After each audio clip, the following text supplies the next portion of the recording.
언약의 정통성을 잇는 다윗의 계보라고 하는 자에서 오늘 말씀을 우리 함께 살펴보면서 은혜를 나누고자 합니다.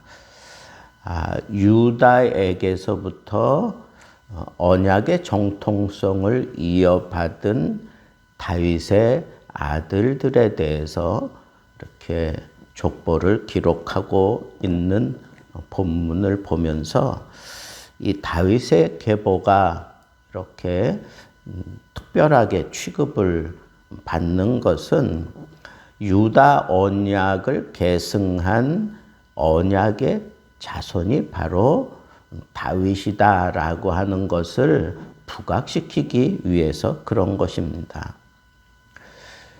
그리고 이 다윗이 이제 왕으로서 통치하는 동안에 그 통치하는 성역 헤브론에서 7년 6개월 33년을 예루살렘에서 보냈다라고 그렇게 얘기를 하고 있는 것을 보면 그가 처음에는 통일 왕국의 왕으로 인정받지는 못했지만 나중에 통일 왕국의 왕으로 그렇게 인정받으면서 지냈던 그 예루살렘에서의 통치 기간까지 그가 오늘 이 말씀 속에서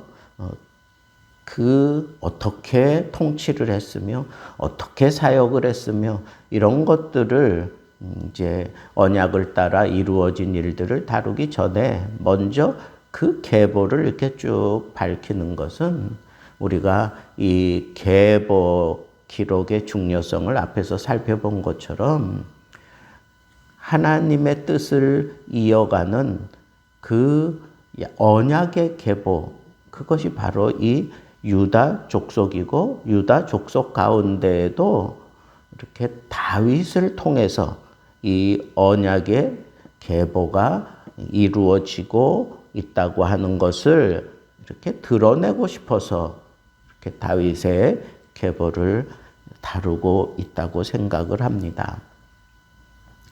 그리고 이후에 다윗의 언약을 성취시키기까지의 여러 행적들을 쭉 설명하는 것이 역대상의 내용이라고 보시면 됩니다.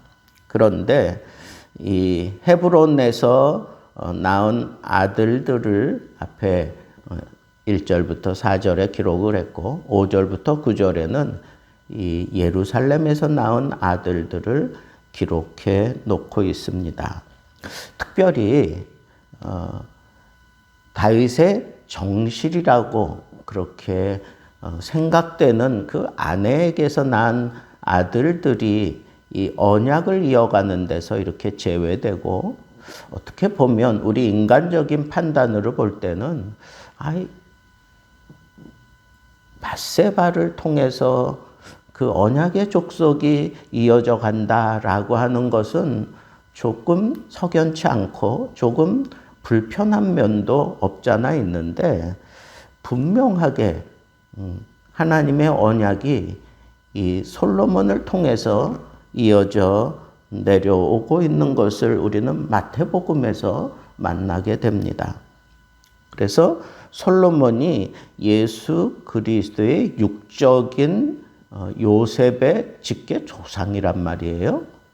또 밧세바가 낳은 그 아들 가운데 나단이라고 하는 그런 아들이 있는데 이 나단은 예수님의 어머니 마리아의 직계 조상이 되고 있는 것을 누가복음에서는 그걸 이렇게 밝혀내고 있는 것을 볼 수가 있습니다.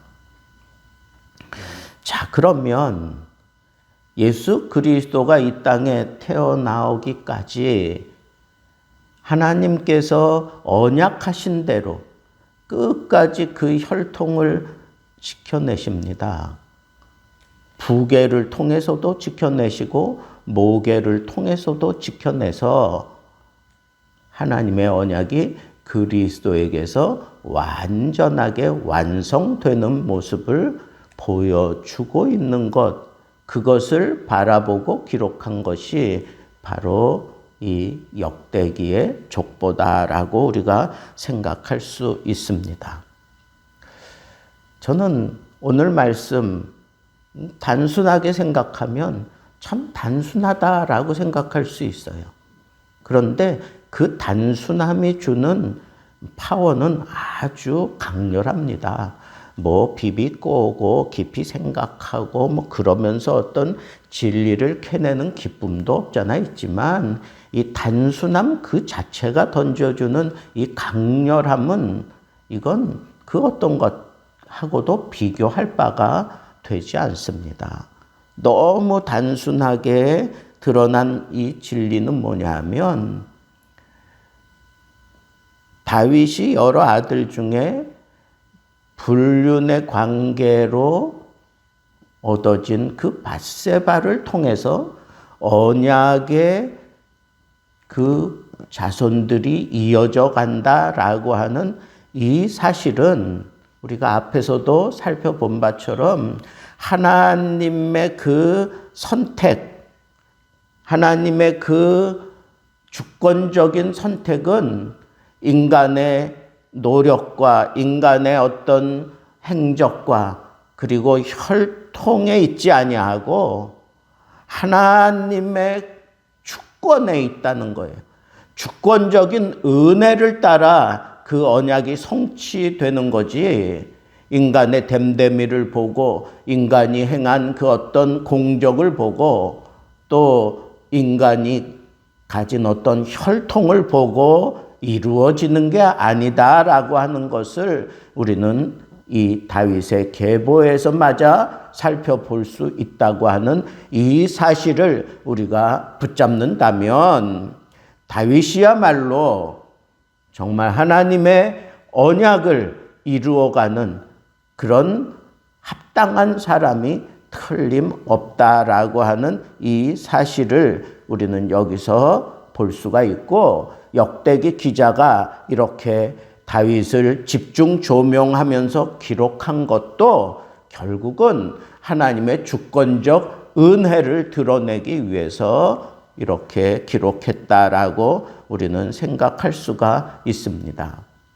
그리고 이 역대기 기자가 집중 조명하고 있는 그 다윗을 우리는 왕으로서의 다윗, 그리고 성전 건축하는 그런 예비자로서의 다윗, 그리고 성전에서 드리는 그 예배에 관련된 그 모든 제도들을 확립한 자로서의 그 다윗을 아주 소상하게 집중적으로 이렇게 기록하고 있습니다. 왕으로서 신정 왕국 건설을 위하여 하나님이 사울을 대신하여 세운 왕이 바로 다윗입니다.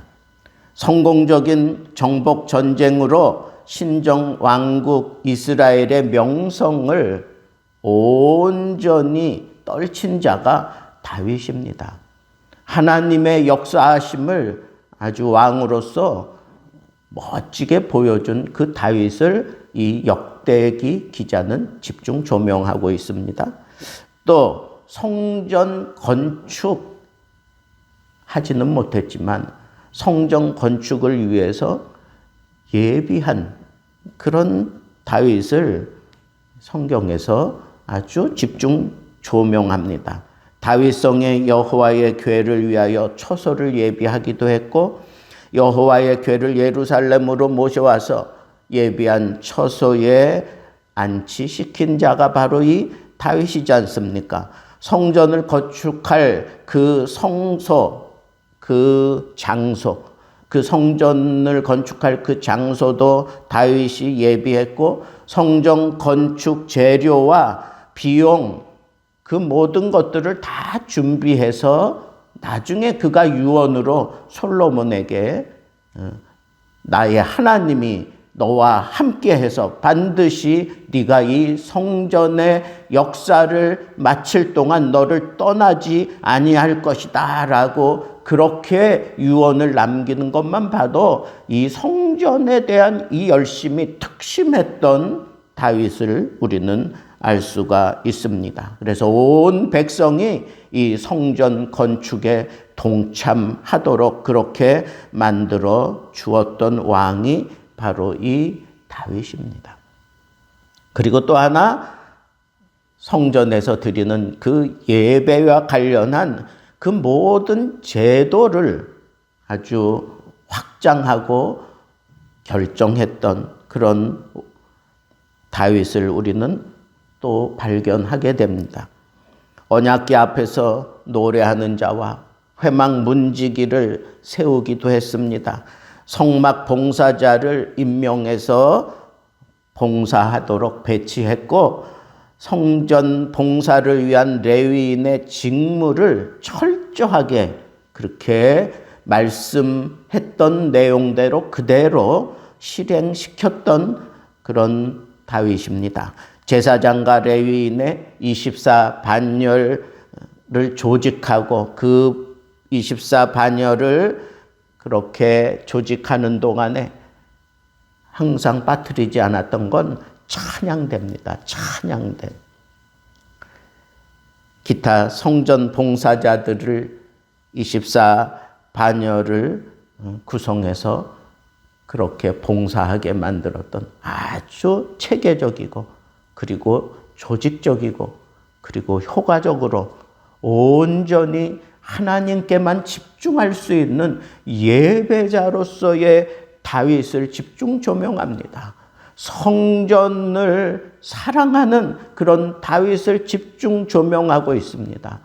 그리고 왕으로서 하나님이 허락하신 그 모든 아브라함에게 약속했던 그 모든 땅을 다 정복해낼 수 있었던 그런 언약의 성취자로서의 왕, 그 다윗을 이 역대기 기자가 집중 조명하고 있다고 하는 이 사실을 우리들이 생각하면서 우리도 언약 백성이라면 다윗처럼 정말 하나님을 영화롭게 하는 예배에 집중해야 되고 성전을 우리가 늘 품고 살아가야 되고 하나님이 약속한 그 언약을 내가 이 땅 위에서 다 받아 누린다 하는 그런 정복자로서의 그 거침없는 자세를 가지고 하나님의 언약을 실현해 갈 수 있는 참 믿음의 사람이 되어야 마땅하다라고 하는 것을 오늘 우리는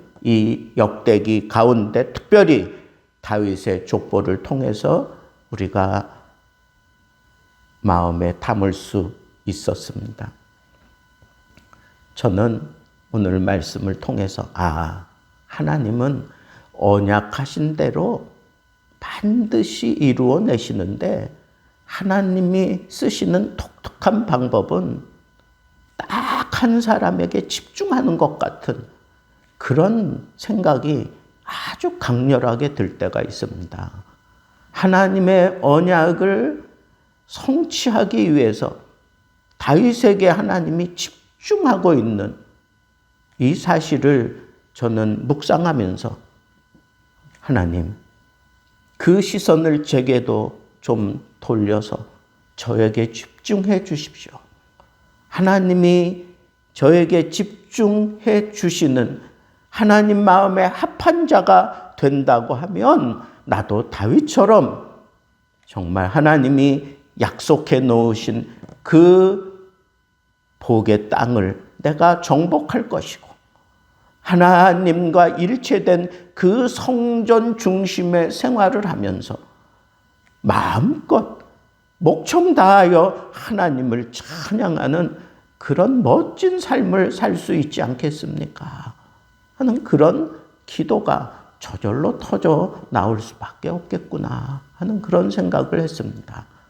사랑하는 성도들 모두에게 다윗에게 하나님이 허락하셨던 이 놀라운 언약 성취의 복이 여러분들 남은 인생 가운데 그대로 실현되어져서 여러분들 후대가 여러분들을 생각할 때마다 하나님이 사랑하신 사람, 하나님의 복을 몽땅 받아 누린 사람, 성전을 떠나지 않는 사람, 하나님 앞에 서는 그날까지 찬송하며 간 사람, 이렇게 기록되고 인정받을 수 있는 멋진 언약의 백성들 되기를 우리 주님의 이름으로 축복합니다.